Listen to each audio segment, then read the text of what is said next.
The word of the day is anomaly. Welcome to Snap Judgments. That's Bill Landis and Jeremy Birmingham. I am Austin Ward. Heard from the Ohio State defense, and they were asked a lot, as you might imagine, about what happened in Eugene against Oregon in the first matchup. Berm, I think you used that word anomaly. We heard it from everybody else talking about the statistical output and the fact that Ohio State lost in the worst performance defensively of the year. What did you think about the response to those questions? I think it's what you'd expect. It's to say, I just don't think we should ignore that obviously a ton of things changed after that game. So to suggest it's just an anomaly because the results were different and not based on the processes, which obviously had to change afterward, I think that's the far more important thing to take away from it. Yeah, that game was the one game this year where statistically Ohio State played a really poor game defensively, but obviously there were other things that were leading up to that they felt was necessary to make some bigger changes. Now, JIm Knowles was asked multiple times, like, what were those changes? And he's like, well, I'm not going to tell you, but if I could, I still wouldn't. We know what they are, though. We watch them play. Right.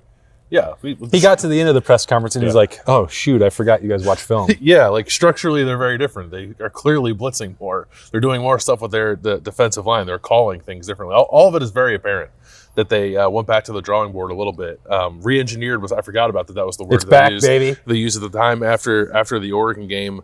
Cody Simon, I think, used the word overhaul. I don't know if it was quite that drastic. I think it was more pinpointing some different things that they should kind of hang their hat on that were different from the first 5 or 6 games of the season. But it is like I simultaneously like consider it an anomaly for this defense, but also with a tip of the cap to how good Oregon's off. Like across college football, you do see more often than not that good offenses tend to beat good defenses, and I think that's part of what happened when they played in Eugene. But there were too many explosive plays in that game, which JIm Knowles talked about. Clearly, the pressure on Dylan Gabriel was not sufficient, and that was a big talking point on Friday as well. But I think there probably is some measure of confidence that should come from the fact that game is such an outlier statistically compared to every other game Ohio State has played. Yeah, I don't know. I try to get a better feel from several other Buckeyes about like how significant the changes felt to them, because Cody Simon, and I remember in real time that the ensuing 2 weeks after Oregon and the re-engineering conversation, they couldn't just scrap the entire scheme. They didn't just suddenly become like a 3-down front, although we've seen some of that. To your point, like there's a long list of things that changed, and I think like they didn't tear down the building and then reset the foundation, but I think a lot of the rooms were pretty significantly remodeled, and I think that not everyone seems to take it that far. Like Ty Hamilton's like, well, JIm Knowles did some things that allow us to get in different matchups and win with pass rush moves that's different from before. Okay. For Cody Simon and Sonny Styles, that may feel a lot different, both from their blitz responsibilities and from communication in the helmet. Like the secondary, maybe not quite so much, but a guy like Jordan Hancock that you talked to. Yeah, sorry, I didn't mean to cut you off. Yeah. I think it's quite different. I was counting the snap counts as we were talking with the guys on Friday. Jordan Hancock played 10 snaps of deep safety prior to the Oregon game. He played 39 against Tennessee. It's quite different, and it has to start, I think, with Jordan Hancock, because if they didn't have a safety, they didn't have a guy who could play nickel but also play deep, then they wouldn't be able to move Caleb Downs down closer to the line of scrimmage where they've had him play a lot. But the evolution of Jordan Hancock's game has allowed them to unlock Caleb Downs even more, and you see more of these 3 high safety structures that obviously allow for more disguise. I think we've seen that, but more diverse pressure packages, more answers, I think, for teams that want to be RPO heavy the way that Oregon is. It is where I think Oregon is currently holding their offensive press conference while we're having this conversation. I would love to hear Will Stein, Oregon's offensive coordinator, and what he has to say about exactly how different Ohio State's defense is since the last time they played them, because I bet when they put on the film the last 6 weeks, it hasn't looked nearly the same. You and I have told this story before a bunch of times about the first coaches clinic appearance for JIm Knowles, and the ability to bring different pressures, play different coverage, disguise things out of, run the same play out of a bunch of different looks. And a lot of that was contingent on being able to move the safeties the way that they have. So again, it is not that JIm Knowles built an entirely new defense, Berm, but it reminds me more of what we always envisioned it was gonna be.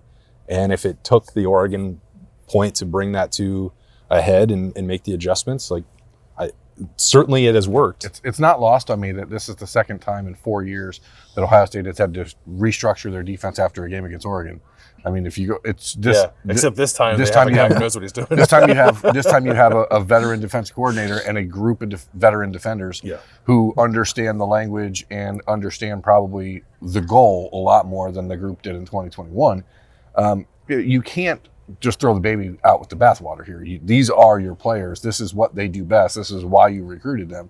So it's just about finding ways to put them in better, more capable of winning regularly positions. And that's what we've seen. That's what Ty Hamilton was talking about the defensive line. Like, we've all watched that Oregon game. It was not that they couldn't beat the Oregon offensive line. It's that they didn't seem to try to beat the Oregon offensive line. And so just from that perspective alone, with Will Stein out there in Eugene probably going, well, this is different because they're actually trying to get to the quarterback. What's this? They're lining up before the snap. That's an interesting these are things that seem fundamental, but the question that kept outside of the what did you guys do different against Oregon last time, or what was done against Oregon, is how do you now stop a scrambling quarterback? How do you stop a scrambling quarterback? Because that seemed like the second most popular question today about Nico's ability to run. Well, how do you do that with Dylan Gabriel, knowing that Oregon's going to bring something different this time around too? Yeah, I mean, it's certainly relevant because Dylan Gabriel did that and scored on a touchdown run in the first meeting. I think maybe that's something that I should ask more specifically in LA. But watching JIm Knowles and his scheme, that feels like the thing that he is most willing to give up. Like, if Drew Aller is going to go make a play, if Dylan Raiola is going to run, if Nico Iamaleava gets out of the pocket, like, you cannot stop everything. You cannot design a defense that can eliminate everything. Mm-hmm. And if that's what they're willing to give up, do you have to change that approach because of Dylan Gabriel and the threat that he can pose if he gets out of the pocket or if he runs on his own?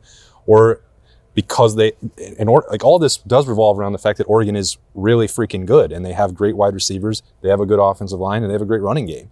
So if the last thing on your priority list then becomes, well, maybe Dylan Gabriel's legs, you have to remove that from the equation. I wonder what the pecking order would actually be for JIm Knowles. Plus, there's the bonus you get to hit Dylan Gabriel in that situation potentially. So like almost got some residual benefit. But I think that we saw Ohio State adjust to try and take that away from Tennessee, and they were using that spy with JT Tuimoloau, and those snaps I did not think worked very well. They did not actually eliminate that quarterback rush. Probably the right idea, maybe the wrong guy. Right. And so I think like they did try to your point, take that away because it has been an issue that we've seen repeatedly. I don't know that it becomes a thing that is keeping JIm Knowles up at night, but at least not if you're preparing for Drew Aller or Dylan Raiola. Like, you just say, okay, no problem with that. But does Dylan Gabriel change the equation for that? Does the maybe lack of success on the plays where you use JT to spy, what does that tweak for this plan? Like, it's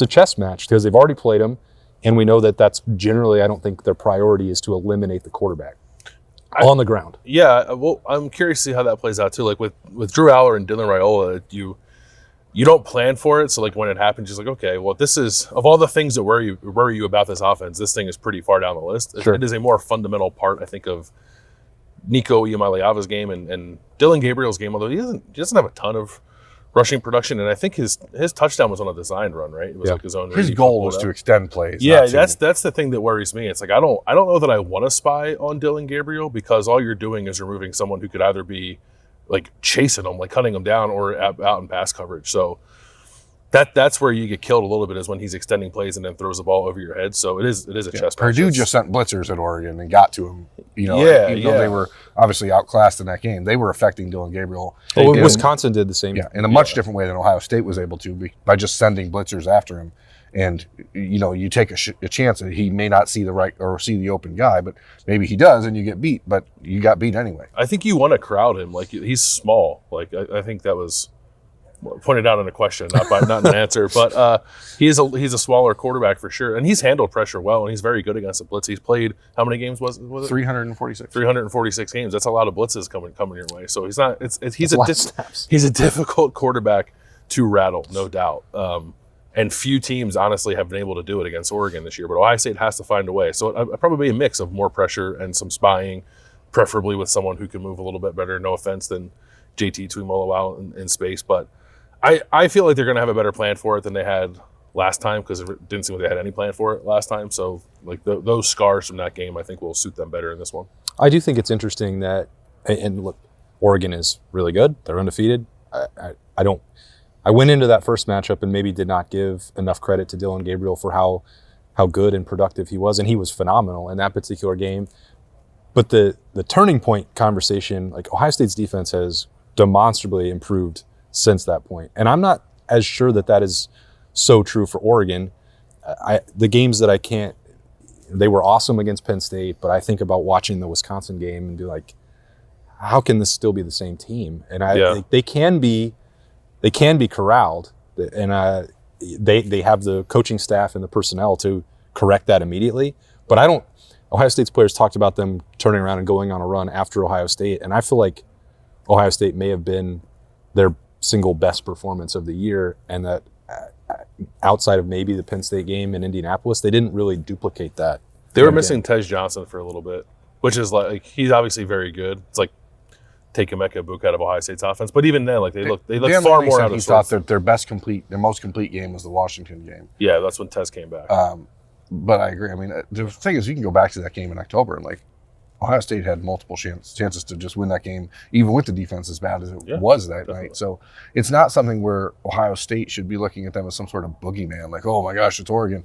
Like they were toe to toe with them the entire game, and if you take away a fumble here or a drop snap on 3rd and 1 or a perfect onside kick, like there's things that you take away from that game and you go, oh, this is a game Ohio State still somehow would have won on the road with the defense being that clueless at times. So I think that you can't go into this if you're Ohio State and go, oh, well, we have to get Oregon to get back. Like you just have to play your game and do what you've done since. So who's the guy that most impacts that? I mean, is it Ty Hamilton? Is it someone who, because, the question I've been getting a lot from people is, do you approach this the same way you did Tennessee, and you do light box and you drop back in the zone and you try to get some pressure with just your edge rushers? And maybe, but I don't think you do that because Oregon's offensive line is significantly better than Tennessee's, and their running backs are healthy, and it's not going to be 10 degrees, and their legs are going to be warm, and you risk getting gashed a little bit that way. So this comes to just winning one-on-one matchups, I think. I think I would maybe point, Ty Hamilton, but maybe Tyleik Williams more, given the form that he's in, and we know that he can be a bit of a game wrecker. And Oregon's tackles have been better than their interior on their offensive line. It's all a good offensive line, but their one guard has been out a while too, and I think this is his first game back in a minute. So there could be some opportunities there. It's not the same test as like, and it's not saying that Ohio State's defensive line can't show up in this game. I think they'll have a better performance this time around than they did last time against Oregon, but it is not nearly the same kind of competition.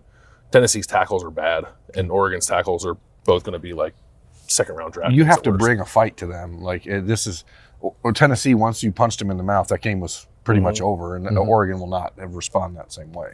Yeah, I think it's probably Tyleik Williams. To Bill's point, I mean, we could make a case for anybody because the secondary didn't play up to their standard against Oregon the first time around, so Denzel Burke's going to have to win one-on-one matchups, to your point as well, Byrne. Like this game may not be as much about scheme as just like going out there and playing your best at every single spot. Jordan Hancock put it that way. It's like if 11 guys for Ohio State do their job, like they have the personnel. I think still top to bottom, you would take Ohio State's roster over Oregon's every single time. So maybe not the injuries on the offensive line currently withstanding, but this is a game where if they go out and match the energy and the intensity and do throw that first punch like they did against Tennessee, like this is a game that Ohio State should win. They don't have a ton of things that they have to correct anymore. Like and they weren't, as you guys both mentioned, they were not far off from winning that game and had a bunch of fluky things hurt them the first time around. So even if you're just making marginal corrections or improvements, that should show up in a bigger way if the fluky things don't go against you. And that's not to say that, well, just show up and you're going to win. Like I think Oregon is really good, but there are solutions here that have presented themselves for Ohio State specific to the defense that I wasn't confident were gonna happen coming out of Oregon, but they did. Yeah, I'm with you. I wasn't so sure they'd get to this point either. I'm just very encouraged by what they've done schematically. It doesn't mean they're going to have all the answers against Oregon because Oregon's offense is good. If you want to play like the comparison game and which team has done what since that game, like Oregon's Oregon's defense has played basically two good offenses all year, and both offenses put points up on them. And Ohio State obviously gave up points to Oregon, but it shut down Penn State, and Penn State scored, 38, or whatever it was, against Oregon. So, like, you can't do too much of that comparison, but I think it matters at least a little bit to the conversation when you're trying to discern the quality of these two teams and, like, who's better, who's in better form, that kind of thing. It is a matchup game gets tossed around a lot when we're talking about Ohio State, and sometimes I think it is not applied correctly. I think it very much applies to this one. And that's what it will come down to. Like, you can talk about scheme until you're blue in the face, and Ohio State has changed its defensively in a way that I think really matters. But it's going to be Tyleek against that right guard. It's going to be Denzel Burke against Evan Stewart. It's going to be Jordan Hancock against Tej Johnson. Like, that's what it's going to come down to. And, you know, when you get punched the way that Ohio State got punched the last time that happened, usually Ohio State responds pretty well to that. So they definitely stand a chance to do it again. And again, I mean, you go to that game, you can find 7 or 8 different things. You got Derek Harmon ripping the ball out of a one-handed Quinshon Judkins. You've got Will Howard dropping a snap on an exceptionally pivotal third down play that probably takes the game into the middle part of the fourth quarter with Ohio State leading on that drive because they'd been that was right after the 4th down and goal stop for the Buckeye defense. Like, there's so many things in this game, but I think it's just one-on-one matchups almost across the board in this game, which is very unique. Yeah, it's another day closer. Ohio State will practice later on Friday as they get ready to head out to Los Angeles on Sunday. Today was defensive media day. Tomorrow, Saturday, that's going to be offensive media day, so we'll be back in the Woody for that. And if we see anything on the practice field, which I bet we don't, then maybe we'll be back for some more snap judgments. Maybe we'll just cram them in to tomorrow's episode. Who knows? We'll see. If you stick around on the podcast and like and subscribe on the YouTube channel, you'll find out immediately as soon as we post that for you, which we hope you do. If not, we understand. That's cool. Whatever. He's Bill Landis. That's Jeremy Birmingham. I'm Austin Ward. These have been Snap Judgments at the Woody Hayes Athletic Center on a Friday to get ready for the Rose Bowl. We'll talk to you later.